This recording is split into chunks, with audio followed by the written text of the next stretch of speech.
What's up, guys, and welcome back to my kitchen.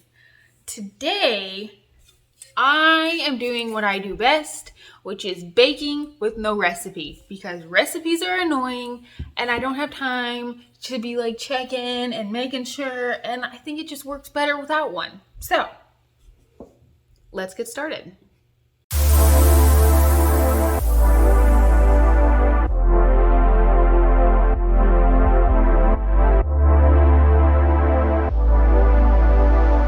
So I love protein bars, keto bars, brownie bars. That's not really. I like eating things in a bar. Not really like in a bar, but in a bar shape. Coming on the video and saying, I like bars, seems maybe like I got a problem or something. Seems like an issue. Anyways, I like bars. The problem is when you don't eat just whatever bar they have out there, you have to be careful about your ingredients and your sugar content, everything like that, your fake ingredients. When you need to be careful about the ingredients, it can be hard to find a good bar. And when you do find a good bar, it can be really expensive to buy a good bar. And instead of, taking out a second mortgage, I've decided to make my own. I have looked up recipes and taken notes of what people are doing. And I've decided to just kind of take some of my favorite ingredients from all the recipes and smash them into one and see what happens. It could be great. It could be nasty, but it probably will be edible. That's all that matters, right? Right? Yeah. That's all that matters. So what I took from most of the recipes is it's just coconut flour bound together with something that tastes good and a sweetener. That's incredibly easy. So I have my coconut flour. I'm going to do a cup-ish. I have my erythritol.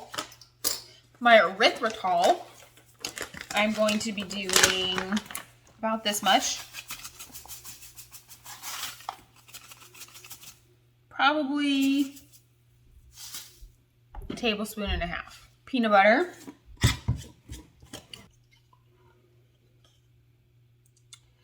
Let's do that much. Unfortunately, I just ran out of coconut oil yesterday, or I would have put coconut oil in here.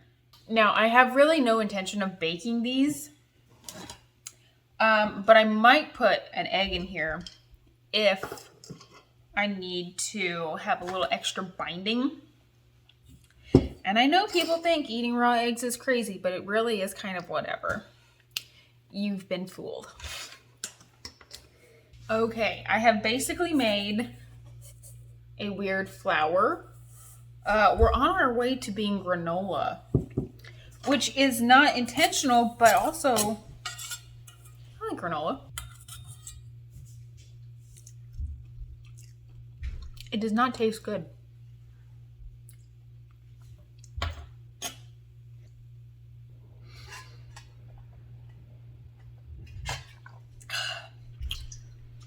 We're not there yet. Let's give a little squirt ski of some stevia.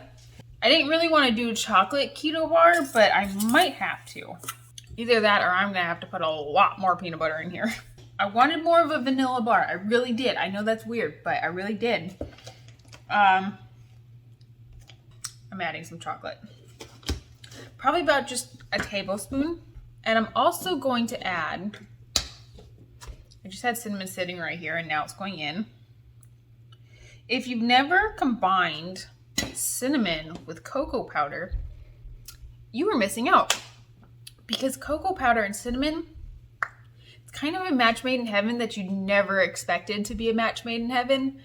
The cinnamon really brings the cocoa powder flavor out. Kind of works like coffee.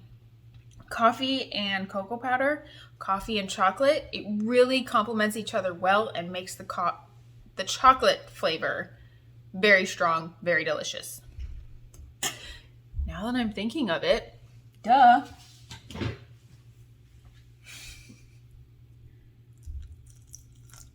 About a tablespoon. A little more erythritol. Okay, I'm doing it. The egg's going in. A little extra protein. That was exactly what these bars needed.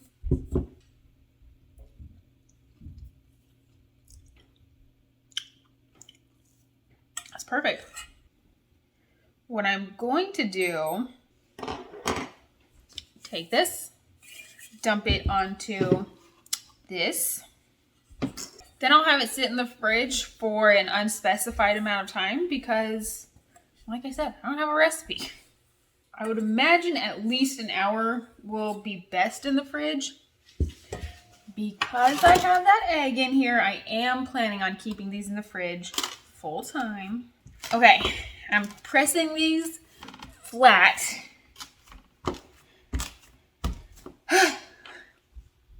So far, so good. Now I'm going to stick these into the refrigerator for about an hour so that they can set up a little bit better. They're really soft and squishy right now. But so far, I am not unhappy with this at all. Especially for no recipe and no measuring. This is yummy. Alrighty. So these have been in the fridge for about 2 hours now. Time to cut them up and see what we have.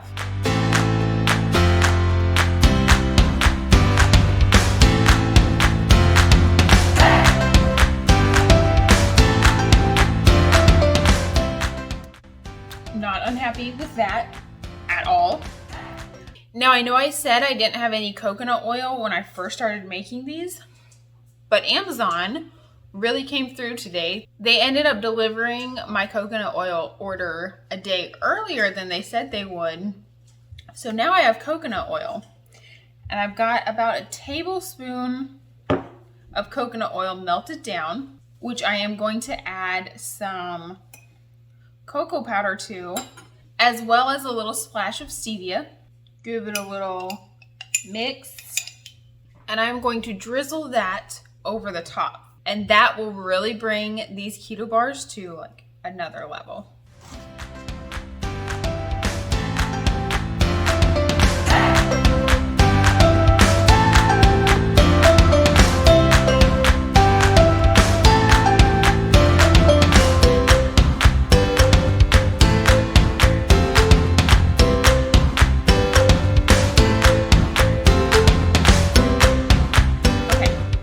I didn't do a ton of coconut oil because I don't want to be eating tons of coconut oil. For me, I just wanted like a little bit of a coconut oil chocolate glaze.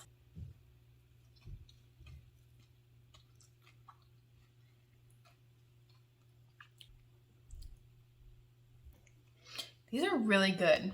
It's a little bit hard to see, but they do have a really nice consistency. For no recipe, no real end goal, no actual plan, and no measurements, and my coconut oil just showing up out of the blue, these are really yummy. Very good. Much cheaper than buying them at the store. And you can pretty much do whatever you want with these. If you want to add some sort of nut, if you want to add more layers, you could easily do a chocolate layer like I did, a peanut butter layer, a vanilla layer, cinnamon. They're totally flexible. You can do whatever you want. I will absolutely keep them on hand, continue making them, and, you know, maybe save a couple $1,000s on my keto bars. I hope y'all have enjoyed this video. I hope it's kind of empowered you to get in the kitchen and just see what you can whip up. There's tons of recipes for these online. Go ahead, look at them all, pick out your favorite thing, put them all together, and see what you come up with. Life is all about experimenting and seeing what happens.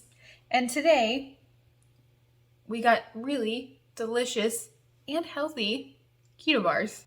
I hope y'all have an amazing day, and I will see y'all next time. Bye.